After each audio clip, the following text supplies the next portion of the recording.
हरे कृष्णा। जगद्गुरु शिल प्रभुपाद महाराज की जय।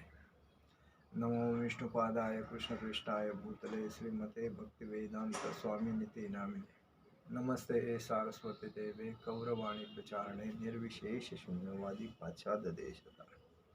जय श्री कृष्ण चैतन्य प्रभु नित्यानंद श्री अद्वैत गदाधर शिवासादि गौर भक्तवृंद। हरे कृष्ण कृष्ण कृष्ण हरे हरे, हरे राम राम राम। हरे कृष्ण कृष्ण कृष्ण हरे हरे, हरे राम राम राम हरे हरे। हरे कृष्ण कृष्ण कृष्ण हरे हरे, हरे राम राम राम हरे हरे। जगत गुरु शिल प्रभुपाद महाराज की जय। परम पूज्य लोकनाथ स्वामी महाराज की जय। निताई गौर प्रेमानंदे हरि हरि बोल। ओम नमो भगवते वासुदेवाय, ओम नमो भगवते वासुदेवाय, ओम नमो भगवते वासुदेवाय। आज हम लोग शिल प्रभुपाद लीला अमृत के ऊपर चर्चा करेंगे।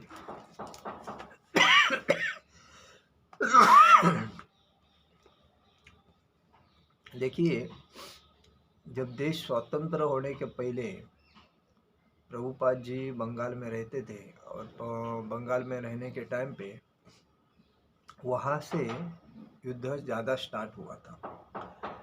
वहाँ बताया गया है कि 1943 मतलब 1943 में अंग्रेजों ने देखा कि जापानी जो बमों को पहले ही जीत चुके थे, भारत के द्वार पर पहुंच गए थे, बंगाल के बिल्कुल निकट थे और वंचित करो नामक नीति का अनुसरण करते हुए अंग्रेजों द्वारा खाद्य सामग्री ले जाने वाली बहुत सी भारतीय नावों को डुबो दिया जाता था। मतलब जो खाद्य पदार्थ राशन लेके आने वाली जो बोटें थी उसको वहाँ डुबा दिया जाता था और अनाज नहीं होने के वजह से लोग भूखे प्यासे सड़कों पे रहते थे और उस बेसिस पे किसी को अगर खाने को ही नहीं मिला तो वो लड़ेगा कैसा। तो वो हिसाब से उस टाइम हालत थी। तो वही बताया कि डूबा गया और धान की बड़ी फसलें नष्ट कर दी गई। इस डर से कि कहीं ये सब शत्रु के हाथ में न पड़ जाए। इसका परिणाम यह हुआ कि अन्न के अभाव में और व्यापार के लिए नावों के बिना भारतीय अकालग्रस्त होकर लोग मरने लगे। 150 वर्ष के बीच बंगाल में पड़े अकालों में यह अकाल सबसे भयानक था। सरकार ने खाद्यान्नों की कीमतों पर से सभी कंट्रोल हटा दिए और ऐसे लोग जो गगनस्पर्शी भावों पर खाद्यान्न नहीं खरीद सकते थे, क्योंकि कलकत्ता की सड़कों पर लोग मरे पड़े रहने लगे, मरने लगे। प्रभुपाद जी कहते हैं, मुझे अनुभव हुआ कि सरकार के कृत्रिम अकाल पैदा किया था। सरकार ने ही ये कृत्रिम अकाल पैदा किया। युद्ध चल रहा था, इसलिए श्रीमान चर्चिल की नीति लोगों को अभावग्रस्त रखने की थी, जिससे वे स्वेच्छा से सैनिक बने। इसलिए यह नीति कार्यान्वित की गई। बड़े लोगों ने सारा चावल इकट्ठा कर लिया। चावल 6 रुपये मन बिक रहा था। तभी पावशर शेर ऐसा जो बात था, पावशर था, शेर था, पायली था और मन था। इस बेसिस पे लोग बेचते थे। तो ये मन के बेसिस पे चावल 6 रुपया मन बिक रहा था। अचानक वह 50 रुपये मन बिकने लगा। मैं बनिया की दुकान में चावल खरीदने गया था तो अचानक बनिया ने कहा कि चावल नहीं है, मैं और नहीं बेचूंगा, मतलब चावल अभी नहीं बेचूंगा। तो उस समय चावल 6 रुपया था। 6 रुपये में मन था, मतलब एक मन 6 रुपया। इसलिए वह एकाएक बेचने को तैयार नहीं था। कुछ घंटे बाद मैं फिर खरीदने गया और चावल का भाव 50 रुपया मन हो गया।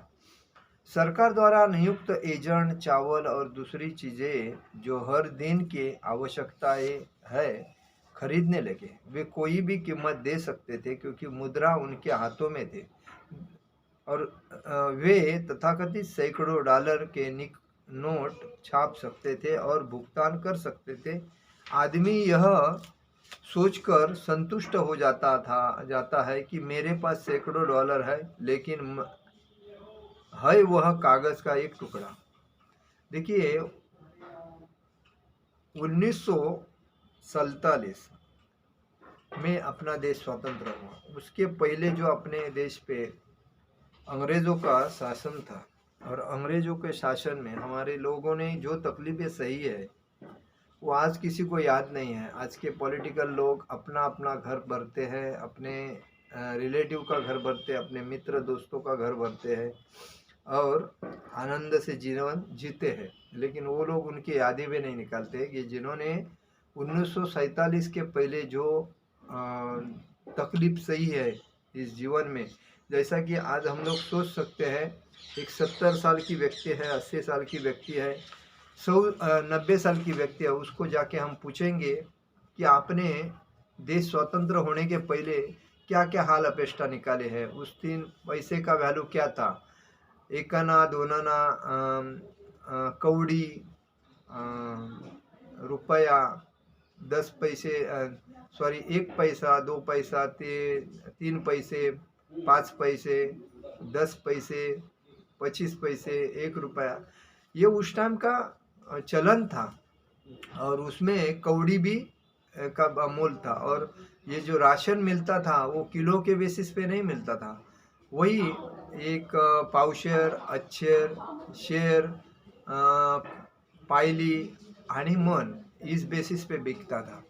तो इस बेसिस पे लोगों को ये मालूम नहीं अभी कि लोगों को अभी सब परदेसी लोगों ने सब अपना पैसा कमाने के लिए, बिजनेस बढ़ाने के लिए सब लोगों को बहला बुला के उनके पॉकेट का पैसा कैसा निकालने का, इसी बेसिस पे ये भौतिक संसार चल रहा है। लेकिन लोगों ने याद रखना चाहिए कि गरीबी में हमें, जब हमारे देश में गरीबी थी और तभी हमारे देश में राशन की, अनाज की और रोज़गार की बहुत कमी थी। और उस टाइम जो हमारे नेता थे, जैसे सुभाष चंद्र बोस जैसे, तो वैसे लोगों ने बहुत मेहनत किया था, लेकिन वो सच्चे ईमानदार थे और उन्होंने देश को स्वतंत्र करने के लिए ईमानदारी से ब्रिटिश से विरोध किया था। लेकिन अपने देशों में ऐसे समझे लोग रहते हैं, अब हमसे बात करेंगे, मीठी मीठी बात करेंगे, मन का सब निकाल के लेंगे और उसको जाके बोलेंगे और उसमें से उसके अपना फायदा करके साइड हो जाएंगे। अभी भी हर जगह पे, भले वो टेम्पल रहने दो, वो चौल रहने दो, कोई सोसाइटी रहने दो, कोई कमेटी रहने दो, या पॉलिटिकल लीडर रहने दो, या उसका कोई अधिकारी सरकारी अधिकारी रहने दो, आज भी वही पद्धत चलती है। अगर ईमानदार व्यक्ति को बर्बाद करना है, उसको डिप्रेशन में डालना है, तो उसको कैसा हम टोचन करेंगे, उसको कैसा प्रेशर करेंगे, यह अभी भी चलता है। देखिए, ईमानदार आदमी कभी किससे झगड़ा नहीं करता है, वो एक निष्ठा से अपना ईमानदारी से, पारदर्शक से काम करता है। लेकिन जो ये चोर रहते हैं, ये चमचे जो रहते हैं समाज में, ये लोग अपने से दोस्ती करते हैं, हमें कुछ ना कुछ देते हैं और बाद में वो लोग जो जिसको बुरा करना होता है, उनको जो बात बोलते हैं, तो उस बेसिस पे संस्था का पूरी वाट लग जाती है। उसमें क्या होता है कि जिसका फायदा होना है वो तो फायदा लेके चल जाता है, लेकिन बेचारा ईमानदार उधर के उधर बेरोजगार हो जाता है। तो ये बात अभी भी चल रही है। तो ये मूर्ख लोगों को ये समझता नहीं। मैं अगर ईमानदार हूँ, अगर मैं काम कर रहा हूँ, तो भगवान को तो डरूँ। आज मैं इधर चमचेगिरी करूँ, पेट भरता हूँ, पैसा मिल जाएगा, उससे कम संपत्ति जमा करूँगा और मेरे बाल बच्चों का भला करूँगा, लेकिन वो बच्चे का तो बाद में वो पैसा टिकता नहीं है। एक तो कैंसर होता है, टीबी होता है, ये किडनी फेल होता है, कोई लकवा मार देता है, ऐसा कुछ ना कुछ अलग हो जाता ही है उसमें। तो ये गलत रास्ते से जो कमाया हुआ पैसा कभी किसी को यशस्वी नहीं करने देता है, क्योंकि उस नियति किसी को छोड़ती नहीं है।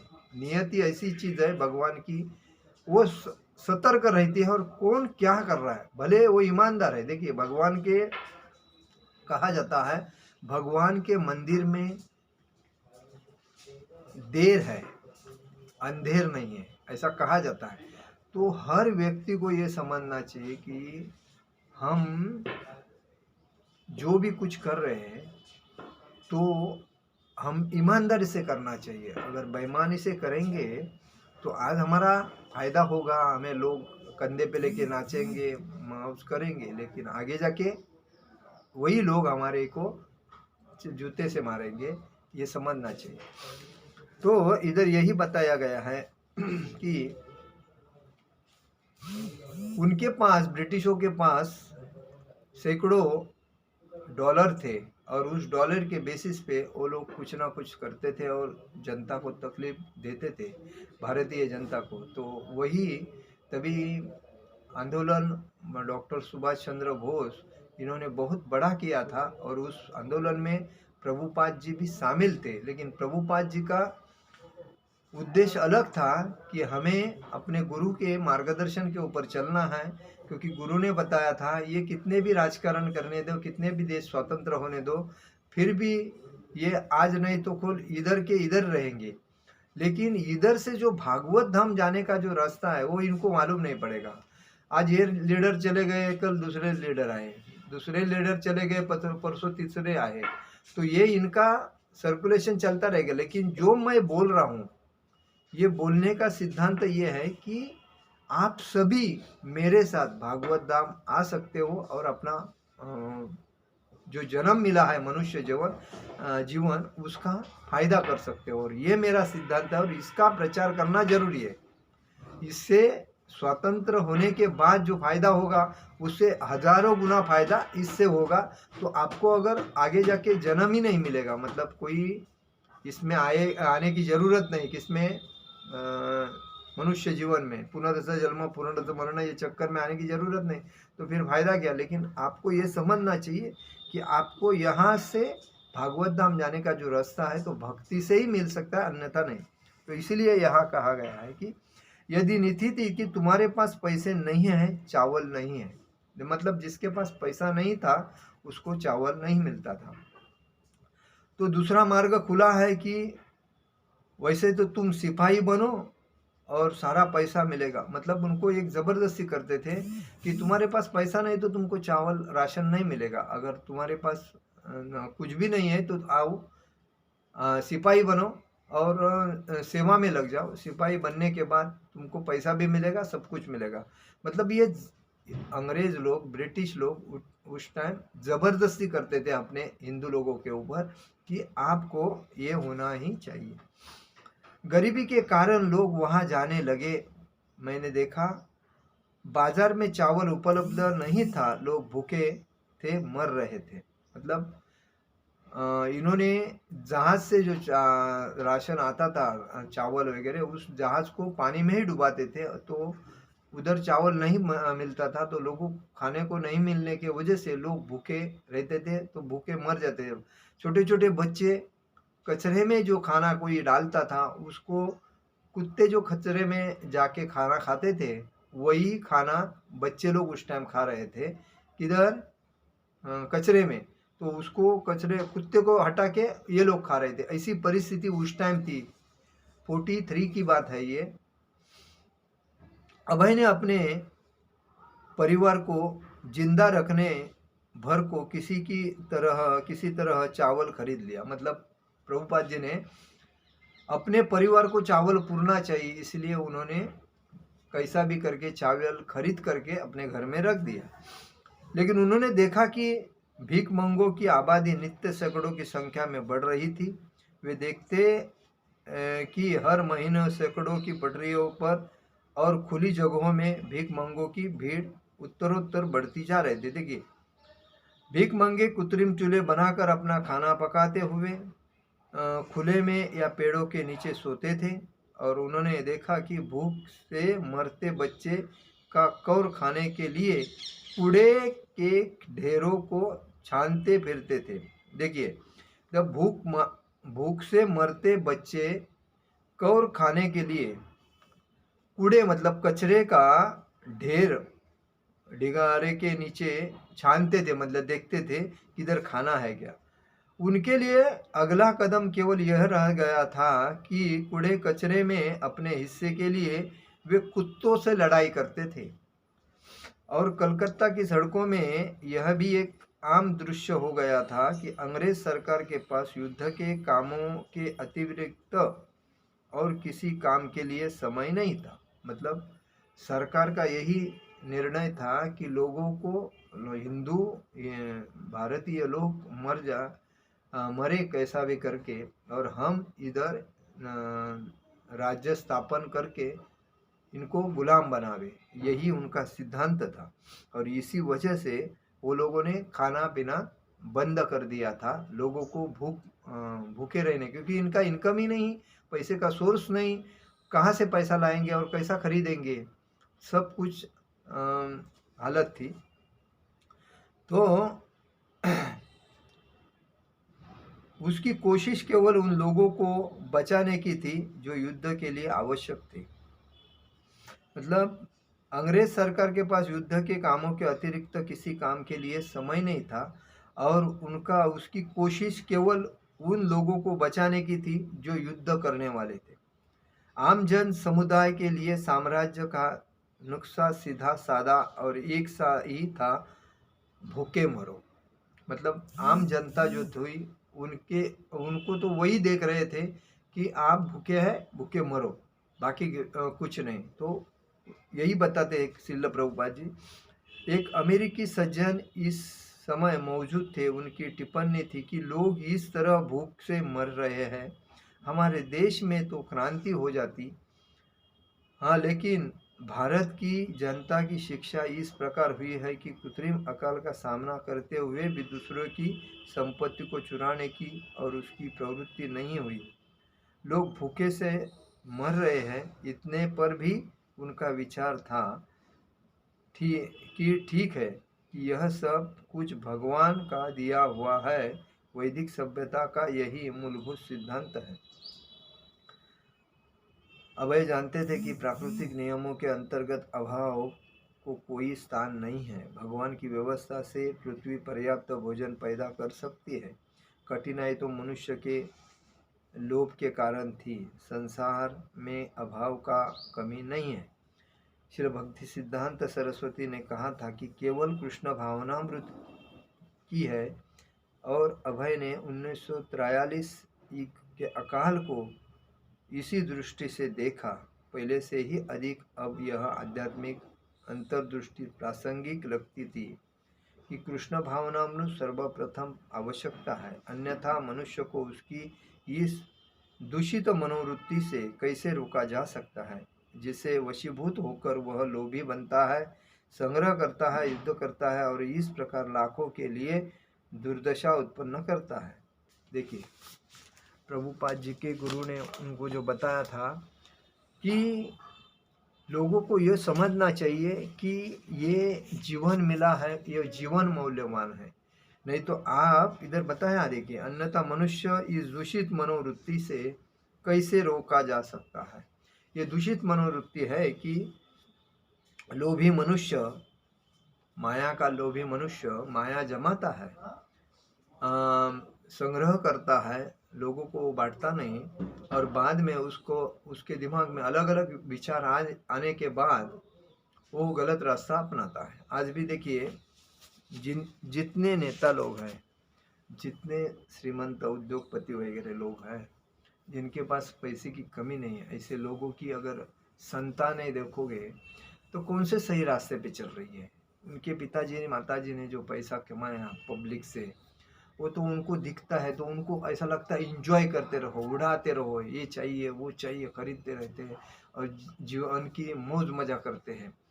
तो वही गरीब कमाने के लिए दिन रात मेहनत करता है, क्योंकि कुछ मिले तो कुछ रूम ले लो, बच्चे को थोड़ा एडमिशन अच्छा करो, बच्चे के लिए कपड़े अच्छे ले लो, थोड़ा मतलब ये गरीब की होती है, और अमीर की क्या होती है कि सब कुछ मिलता है, नौकर चाकर घर में है, किसी चीज़ की कमी नहीं रहती है। खाली पैसे को उड़ाना है तो किधर उड़ाते हैं? वेश्यावृत्ति में उड़ाते हैं, ड्रग्स में उड़ाते हैं, पब में उड़ाते हैं, और बाद में शरीर के अंदर से पूरी वाट लगा के लेते हैं, और बाद में किसी से भी सेक्स करके अपना जीवन की प्यास बुझाते हैं। तो ये क्या है? ये सब रास्ता जो है वो कहाँ जाता है? नरक में जाता है। ये नरक में कीड़े मूंगे की तरह इनका जीवन उपलब्ध होगा आगे जाके, क्योंकि भगवान ने इनको पूर्व पुण्याई की वजह से अमीर घर में जन्म दिलाया, और जन्म देने के बाद उनको बताया था कि आप उधर जाने के बाद भक्ति करो। तो तभी माँ के पेट में उन्होंने यही बताया, भगवान मुझे इधर से बाहर निकालो, मैं बाहर आते ही मैं आपकी भक्ति करूँगा, उससे सिवाय कुछ करूँगा नहीं। लेकिन वो जब बाहर आता है, लोगों का आजू बाजू का परिसर देखता है, और वो जैसे करते हैं उससे मैं कैसे आगे जाऊं, उस आगे में कंपटीशन में ही खुद को भूल जाता है, भगवान को भूल जाता है, और जैसा पैसा आता रहता है इंजॉय करते हैं। देखिए, आदमी पैसा आने के बाद चाय पीता है, तंबाकू खाता है, बीड़ी पीता है, सिगरेट पीता है, शराब पीता है, गांजा पीता है, हीरोइन पीता है, बाद में ड्रग्स लेता है, बाद में बियर बार में जाता है, पब में जाता है, और वेश्या व्यवसाय में जाता है। और ये जितने भी चीज़ है, चाय भी ये गलत है, चाय भी पीना गलत है। तो ये सब जितने हैं शरीर की दुर्दशा करने के लिए बनाए ले है लोगों ने, क्योंकि बनाने के बाद उससे उनका पेट भरता है, लेकिन वो भी इसके पाप में भागीदार है। देखिए, खेती जो करता है, तो खेत अगर सही करेगा तो बी बेचने वाला, खेत करने वाला, खेत का खरीदने वाला, खेत बेचने वाला, मतलब जो सामान बेचने वाला, ये सब सुखी बन जाते हैं, क्योंकि वो सही उत्पन्न कर रहा है। इसलिए क्योंकि उससे आदमी का पेट चलता है, भगवान को भूख लगता है और खाता है, तो वो सुखी बन जाता है। लेकिन जब एक दारू कोई बनाता है, या गुटखा बनाता है, या ड्रग्स बनाता है, तो उसके कितने पीढ़ी बर्बाद होता है? गुटखा बनाने वाला, वो बेचने वाला, वो खरीदने वाला, वो खाने वाला, और उसके संगति में रहने वाले, ये सब बर्बाद हो जाते हैं ना पाप के भाई के साथ। तो फायदा क्या हुआ? मतलब शराब भी हो, गुटखा भी हो, मामा भी हो, और ड्रग्स भी हो, या पब भी हो।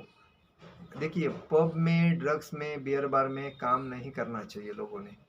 पेट पालना है तो गाय पालो, खेती करो, अपना जितना खेत है उसमें खेती करो, और अपना आनंद से जियो। लेकिन ये जो गलत रास्ते से जो पैसा कमा के हम बाल बच्चों को शिक्षण देते हैं या बढ़ाते हैं, तो बाल बच्चा कल जाके अपने माँ बाप को ही बोलता है घर से बाहर जाओ, हमारे को अभी आपकी ज़रूरत नहीं है, इधर जगह बहुत कम पड़ रही, तो वृद्धाश्रम में भेजते हैं और किधर किधर भेजते। तो इसका मतलब क्या होता है? गलत जो पैसा है वो गलत रास्ते पे ही लेके जाता है, और सही जिसका है, जो मेहनत से सही कमाया है और अच्छी जगह पे कमाया, वो पैसा उसके काम में आता है। तो कहने का मतलब यही है कि परसों मैंने प्रवचन में बोला था, जैसा आप करोगे वैसा तो भोगना पड़ेगा। तो ईमानदारी से अगर कोई कमाता है तो ईमानदारी का पैसा उसको मोल देता है और उसको स्थान मिला के देता है। लेकिन गलत रास्ते से चुरा हुआ पैसा या लोभ से पैसा हुआ कमाया हुआ, वो आदमी को बर्बादी के तरफ लेके जाता है, और कोई काम उसका सही नहीं होने की वजह से वो आदमी टेंशन में रहता है। भले जवान में रहे, मध्यम में रहे, या बुढ़ापे में रहे, हर व्यक्ति का यही हाल है। तो कहने का मतलब है, हमें ये समझना चाहिए कि हम कौन सी किसकी नौकरी कर रहे हैं। ईमानदारी की कर रहे हैं, चोर की कर रहे हैं, चीटर की कर रहे हैं, गद्दार की कर रहे हैं, देशद्रोही की कर रहे हैं, या लूट के कर रहे हैं, या गलत रास्ते का व्यवहार कर रहे हैं। तो ये सब बंद करके सही रास्ता अपना कर अगर चलते हैं तो उसको सब में फायदा होगा, और भगवान का भी आशीर्वाद उसके साथ रहेगा। तो उसका परिवार सुखी रहेगा, वो भी सुखी रहेगा। नहीं तो आज इतने लोग पैसा कमा रहे हैं, लेकिन सुख किधर है? नहीं है सुखी, क्योंकि कोई मटन का बिजनेस कर रहा है, कोई चिकन का कर रहा है, कोई दारू का कर रहा है, कोई बीड़ी सिगरेट पान का कर रहा है, कोई न गुटखा का कर रहा है, कोई बियर बार का कर रहा है, कैसे सुखी होंगे? वो तो उधर गलत से कमाया हुआ पैसा गलत ही जाएगा। तो इसीलिए सावधान रह के हमें आध्यात्मिक वृत्ति आत्मसात करना चाहिए और उस बेसिस पे चलना चाहिए, तो जीवन सुखी है, अन्यथा सुखी नहीं रहेगा। हरे कृष्णा कृष्णा कृष्णा हरे हरे, हरे राम राम राम हरे हरे। जगत गुरु श्रील प्रभुपाद महाराज की जय। परम पूज्य लोकनाथ स्वामी महाराज की जय। निताय गौर प्रेमानंदे। हरि हरि बोल।